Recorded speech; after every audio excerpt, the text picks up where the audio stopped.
बिस्मिल्लाहिर्रहमानिर्रहीम। बाब जवाज़ इग़्तिसाल उर्यानन फ़िल ख़ल्वा। जवाज़ुल इग़्तिसाल जायज़ वाले दलाम्बलो उर्यानन प बरबंडा फ़िल ख़ल्वते प तन्हाई की। यो सड़े आवाज़ दे तन्हा दे और चार दीवारे के दन न दे पर्दा के दन न दे न ब्या दे लाम्बलिश या बिलफ़र्ज़ बाहर लाम्बी लेकिन पर्दे कड़े पर्दा मतलब चे नुम तो गुटे न वाले तर जंगुन तर सरा पूरे जान पट कड़े ब्याम लाम्बलिश दा औरत ते नारीना द नुम नवाखले दे नुम दमौलो के फ़ुक़हा इख्तिलाफ़ कई चे नुम दा औरत ते दा कम सड़े चल तलाश दी उदे कम दे लाश दी औरत बाने लाश दी फ़ुक़हा ढेर बारीक नज़र च खामखा गए न पकार रही च कपड़े द पास होगा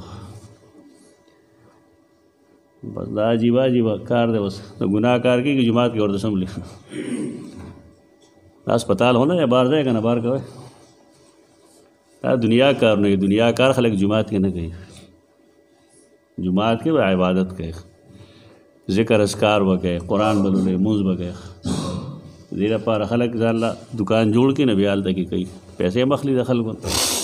कार समी उधर नारीना औरत दनुम दगुटे नवाले जंगुन तर सरप हो रहे ब्या पदे कि यो औरत गलीज़र है औरत गलीज़ा ख़ानदा में मखसूस है जिस तो हुई ता औरत गलीज़ और दालान दे दा औरत खफीफ थे दा औरत खफीफ दखकारा कोलो बाग गुनाह नहीं कम दा औरत गलीज़ई लेकिन बाहर के गुनाह दे इंसान के दखल को मख कलाम भी या लो भी कई न पकारदारे चे दो औरत खफीफ हम पटी जंगून तस्तर के पूरे द कचाचूली चे दे पटी आम के लाड़ियान चिकम लो भी कई नागेतम फ़ुक़हा पदे वजह हराम हुई चिपाए के औरत खारी और दे बाप के हदीस तरह अगर चलक ज़ईफ़ दे चे सहाबी खपल पतुन ख़ारा कड़ो न रसूलुल्लाह सल्लल्लाहु अलैहि वसल्लम फरमायल चा अमा आलिमता अन्नल फ़ख़िज़ औरा तने पोया च फ़ख़िज़ पतुन दा औरत दा वड़े वड़े खबर इख्कारी मुंगता लेकिन दा वड़े नदी दा पट सादल बगार द जनाना टोल वजूद औरत मा सेवा दा गई द मख लेचे और द गिटो नख का तखबीख आखो नशी लाम्बले दखल को पमख की अलबत्ता नारीना दखल को मख के लाम्बलिशी चिकल दखल औरत गलीज़ और खफीफ पटकड़ी उनमाया हदीस ते इशारा करो अदावा हदीस ते हदीस अबी हुरैरा रज़ियल्लाहु तआला अन्हु तो सैयदना अबू हुरैरा रिवायत ते नबी करीम सल्लल्लाहु अलैहि वसल्लम ने फरमाई कानत बनु इसराइला यग़तसिलून औरातन बनी इसराइल बा बरबन लाम्बल बरबंदा मतलब च शर्मगाह बे नो पटकड़े आज़ाए मखसूसा बेख्कार दल यंजुर बाज़ुहुम इला बाज़ कुरान के बेयोबल तकतल दारागे बनी इसराइल तरीक़ा वकान मूसा यग़तसिल वहदा मंगवेली द नबी करीम सल्लल्लाहु अलैहि वसल्लम पर ज़माने की द गुसल खाने तसव्वुर न पाए ज़माने के द गुसल खाने से तसव्वुर मूसा अलैहिस्सलाम बम लाम्बल लेकिन यग़तसिल वहदा अगब आवाज़ लाम्बल और आगे वजह हदीस करा दी द सही बुखारी चेन मूसा कान रजुलन हय्यन सित्तीरा ला युरा मिन जिल्दिही शैउन मूसा अलैहिस्सलाम दा डेर हयाना को अडेर पर्दपो हो दाग सरमन बम कोशिश अगदा को जसोती उन्नी लगे यो ख़ा सरमंद चे अखकारी लगा मख तनशे पटोले खुलास को सड़े पटोलिशी खपे पटोलिशी तो दगा ज़ीनब हम चाहता नखकार कौल और दा हाल द नबी करीम सल्लल्लाहु अलैहि वसल्लम हमो चिकल ब लिबास वो बिलफ़र्ज़ ना बखा मखा खेटा या लास मास नखकार कौल पट बैसातल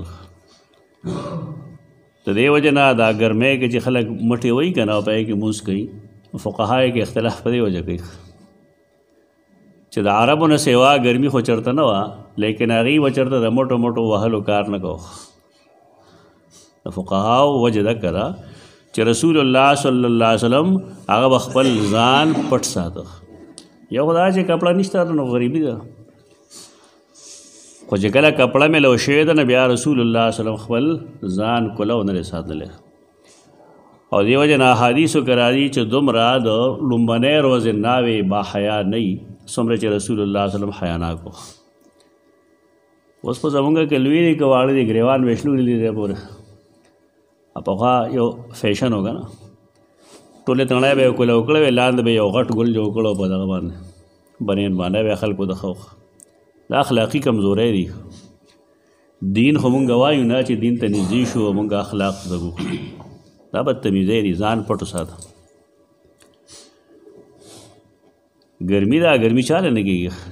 خو تاسو به کتلي انسان چې کله خولي شي نو دی بیا کار سمي شي. ولې هغه وخت هیر دی د خلکو چې بغیر د پکي نه به دننه په کمره کې وده کېدل او تر کې به چې به خولۍ نه وې راغلې تر هغې پورې به سړی تنګ و چې خولۍ به رالې خو به ورغلې. دا تجربې دي. نو دا خامخا بانه مه لټوئ چې یاره ګرمي ده او ما ځکه کمیس وښکلی دی او ما ځکه فلان کړي دي فلان کړي دي. دا طریقه نه وه د رسول الله صلی الله علیه وسلم. بعضې خو دومره بې حیایي چې کمیس یې وباسلي کور کې زنانه وي او د برې نه چولي ګرځي را ګرځي. ستا دې کور کې زنانه نشته. دا د حیا خلاف وي بعضې کارونه.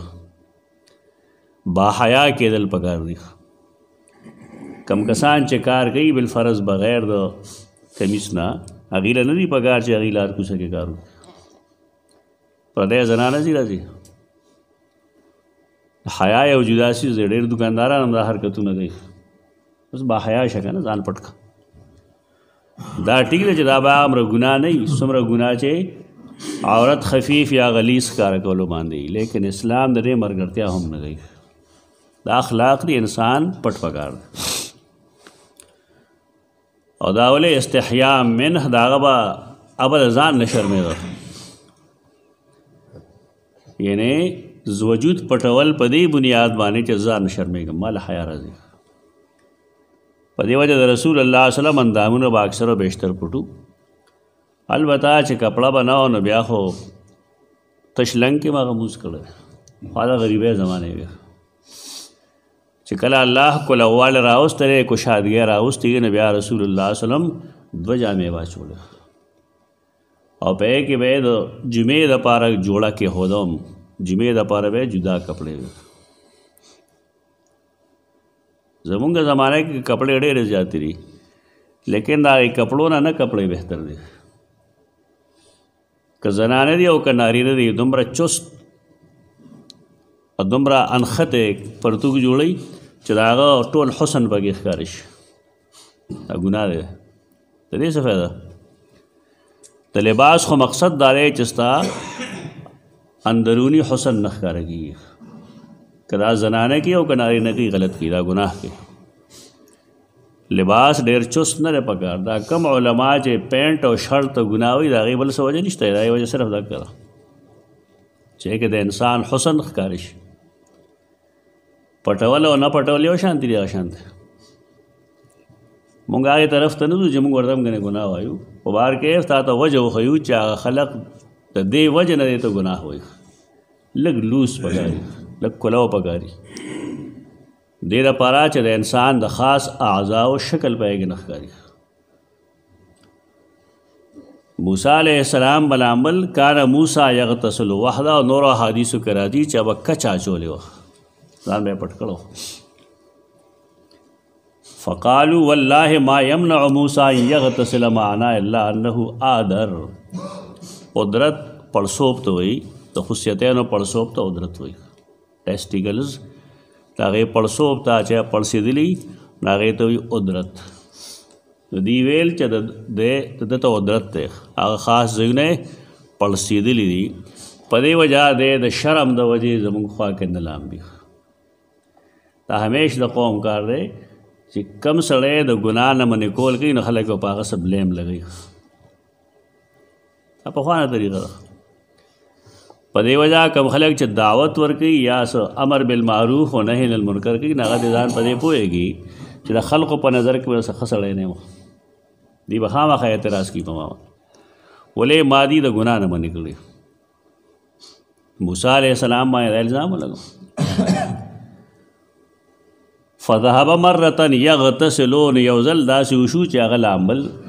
او نورو احادیثو کې شته چې کچه یې اچولی وه تاسو به کتلي سړی چې کچه واچوي او لامبي او لوند شي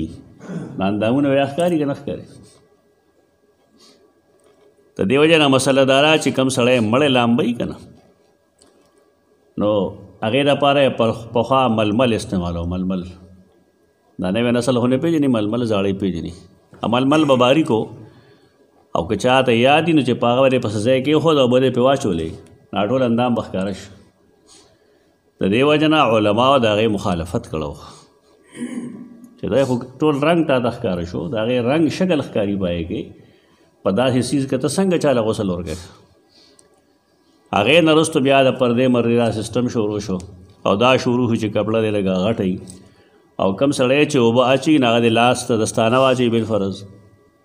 یا د کڅوړه واچوي یا جوړوي خلک د هغې کپړو نه او بیا لوټه دی د هغې کپړې لاندې اوسي د پاس نه کپړه نه لوندوي د دې لپاره چې دا اندامونه ښکاره نه شي هغه نه ګناهګارېږي دی ګناهګارېږي څوک چې ورته ګوري دی ګناهګارېږي علماو چې اختلافي د هغې څه وجه یا هسې وجه نه وي د هغې په یو داسې څیز نظر وي چې په هغې ستا نظر نشته دلته کې مسله بدله ده دلته کې چونکې په موسی علیه السلام د قدرت الزام لګېدلی دی او الله به داسې الزام وینځي دا د عامو ګناهګارو انسانانو نه هم وینځي سړی رښتینی الله د هغه نه الزام ووینځي دروغ وایي خلک د ده نه هم دا الزام به وینځي چې تاسو په موسی باندې دا زما رسول دی دا الزام لګوئ په یو رسول کې جسمانی عیب هم نه دا خبره ذهن کې واچوئ رسول کې هیڅ نبی او رسول کې اخلاقی جرائم نه هغه بدکار نه هغه دروغجن نه هغه رښتینی هغه حرام خور نه هغه سودخور نه هغه لونه نه خرڅوي هغه ښځې په پیسو نه اخلي هغه دروغجن نه صادق وي کاذب نه هغه امانتدار وي بددیانت نه یعنی د انسانیت چې څومره خوبې دي دا په هر نبی کې موجود دي د دې وجه نبی کې جسمانی عیب هم نه څوک نبی ړوند هم نه کوڼ شل ګوډ انبیا داسې نه دا د عقیدې مسله ده په دې نبی کې دا مسله نه وه خو دیر وانیو کو په هغې الزام ولګو نه الله به اوس خپل نبی هغه بچ کوي او ښیي به چې ده کې قدرت نشته خو اصل مسله خو دغه ده چې که یو سړی یوازې نه بربنډ لامبلی شي په دې شرط باندې چې کچه یې اچولې ده عورت یې پټ خو دی ځان له لامبي بني اسرائیل ښکته لامبي دی بله لامبي یوازې لامبي داسې چلو کو لامبلې فوضا ثوبه علی حجر خپلې جامې په یو ګټه کېښودې دی چې بار راووت ففر الحجر بثوبه نو هغې ګټې د جامې وتښتولې اکثر و بیشتر خلق کم چې خاص کر د حدیث انکار کینی بس وایي ګټه چې څنګه منډه وایي وایي تا الله د اوبو نه څنګه پیدا کوي مختصر جواب دی اوس د اوبو نه څنګه بني آدم پیدا کېږي د خاورې نه څنګه آدم پیدا کېږي عجیبه خلک دی د الله په قدرت او د الله په فعل اعتراض کوي او د الله کار دا معجزه وایي الله غوښتل چې دا ګټه دا جامې د بني اسرائیلو خواله راوړي دی به وویني نو د خپلو دروغو حقیقت به ورته معلوم شي دا ګټې د جامې وتښتولې فخرج موسی فی اثره موسی علیہ السلام دا غې په نقش قدم دا غې پسې پسې روت نه غې پسې روان شو جامې راکمل او چغې والے ثوبی یا حجر ثوبی یا حجر بعض احادیثو کې بګي یاري شته ثوبی حجر ثوبی حجر کاڼي یو درېږه مال خپلې جامې راکړه قرآن مجید کې راشته چې موسی یو کاڼي له امسار او بغولنه جل شو فن فجرت من حسنت عشرت هغې له 12 چینې اوبه شروع شوې. دغه معجزه ده که نه که یو سړی چې کاڼي کې څنګه اوبه وي نو ته به څه وایې هغې په هغې کې هم تحریف وکړه که نه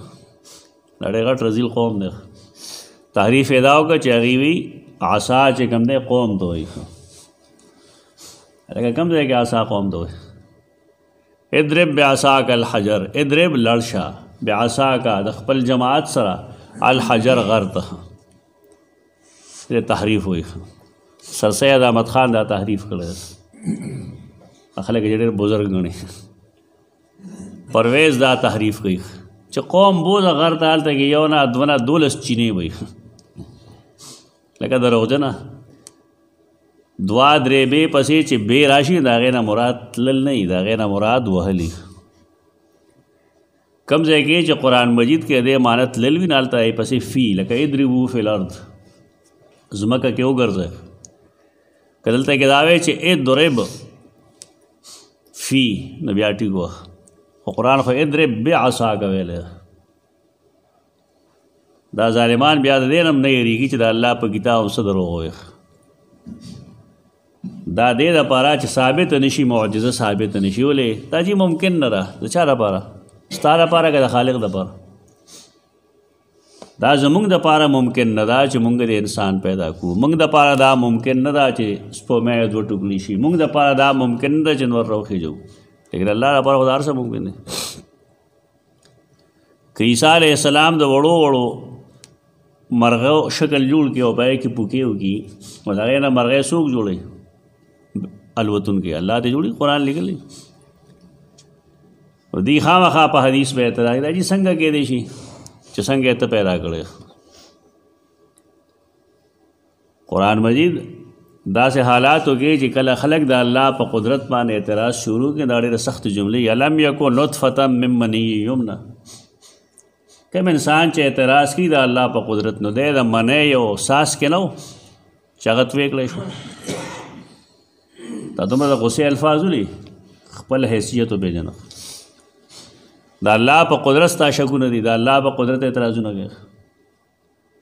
او بیا د هغه ټول رودات ښودلی دی چې دا علاقه وه بیا الله برابر کړه جوړ یې کړه بیا دنیا ته راوست دی راځي د الله په قدرت اعتراض کوي. د الله په قدرتونو خلک اعتراض نه کوي. الله علی کل شیء قدیر. صوبی یا حجر حتی نظرت بنو اسرائیل الی موسی تر دې چې بني اسرائیل موسی ته وکتل کچه چې واچوي بنده کپړه لوندوي نو ښکاري اندام بیا نو پته ولګي چې پړسوب پکې نه و. فقالو والله ما بموسی من باس هغې ویل زموږ د په الله قسم یې موسی باندې تکلیف نشته بیماري پې نشته. واخذ ثوبه خپلې جامې واغستې واتفقا بالحجر ضربا د موسی علیه السلام جلالي وکړه نه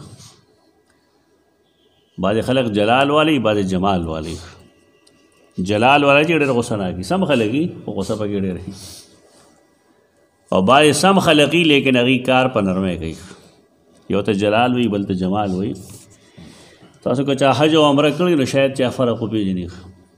مکې مکرمې ته چې لړ شي او حرم ته لړ شي نو هلته جلال ښکاره شي. د الله قدرتونه سړی وپېژني په خپلو سترګو وویني چې دې کور له الله څومره عزت او جلال ورکړی سړی ته کتی نه شي. او چې کله مدینې منورې ته لاړ شي نو هلته جمال ښکاره شي حسن ښکاره شي خوبۍ ښکاره شي. نو الله خپل مخلوق هم داسې پیدا کړی دی بعضو کې جلال وي بعضو کې جمال وي. رسول الله صلی وسلم کې جمال دی موسی علیه السلام جلالی دی ابو بکر صدیق غم جمالی دی سیدنا عمر کې جلال عیب نه دی. موسی علیه السلام خپل جلال کې راغی او هغه کاڼې وهل شروع کړو چې تا زمانه جامې تختول. ابو هریره وی والله زما دې په الله قسمی انه لندب بالحجر 6 و 7 زما دې په الله قسمی په هغې کاڼي باندې داغونه و شپږ یاوه सबअतुन ضربا بالحجر پدې هم خلک اعتراض کوي چې د موسی گزار دومره تیز و چې کاڼي کې داغ وګو وایي بعضې کسان داسې بل دا معجزه ده معجز هغې کار ته وایي چې د هغې کوونکي الله د انسان په لاس یې ښکاره کړي د نبي په لاس یې ښکاره کړي که دا د نبي کار وی نو بیا ستا اعتراض ټیک وی لیکن دا خو د الله کار دی د الله په کار باندې اعتراض کول بیوقوفي ده او د صحیح بخاری یو بل حدیث کې دی چې رسول الله صلی الله علیه وسلم فرمایل وذلک قوله یا ایها الذین آمنوا لا تکونوا کالذین آذوا موسی فبرأه الله مما قالوا وکان عند الله وجیها سورہ احزاب آیت 69 رسول الله صلی الله علیه وسلم دا پیش کو چې د دې وضاحت کتا سو ګوره قرآن کې شته هغه دا چې او ایمان والو د خلق په شان مکیږي کانو از چغی اذیت ورکړو تکلیف ورکړو موسی له پاغه الزام لګو چې ته قدرت ته نو الله هغه بریو ساتو دا غینا چې دی ویل او هغه د الله په نيز مخوريز دې آیت مطلب دارې کم چې حدیث کې ویل شو حدیث کې معجزات ذکر شو خو بنیادی مسله زمونږ داوا چې یو سړی کله بربند وي او یوازې وي نو خیر اوس په دې کې حالات ودی یو داسې بربند وي یوازې لکه څنګه چې موږ باترومونو کې یو نو هلته کې هم فقها دا لیکي چې مستحب داري چې سړی کچ واچي یو لاندې جانګې واچي که بالفرض عورت خفیفه نه پټي چې عورت غلیظه پټي ولې ناسا په زلزلم راتلی شي دا هم ممکن ده چې هغه ځای کې چېرته مار لړمي او د باندې حمله کړي به څنګه تښتي بیا بربند به راتښتي فقها چې څه وایي نه کې زموږ دپاره فایده ده هغه بې فایدې خبرې نه د تجربې نه وتې خبرې یعنې خامخا هر یو څیز دیني بنیادونو باندې نه ثابتېږي اخلاقي بنیادونو باندې هم یو شی ثابتېږي چې یو سړی رستو بربند رامنډه وایي نو ښه دا ده چې دی ځان پټو ساتي بالخصوص عورت غلیظه خو د خامخا پټي خو بار کیف لکه دا استحبابي درجه کې دی که څوک یې ونه کړي څو ګناه نشته دی سړی یوازې چار دیواره کې دننه بے پردے لامبلی شي اقول قولی هذا استغفر الله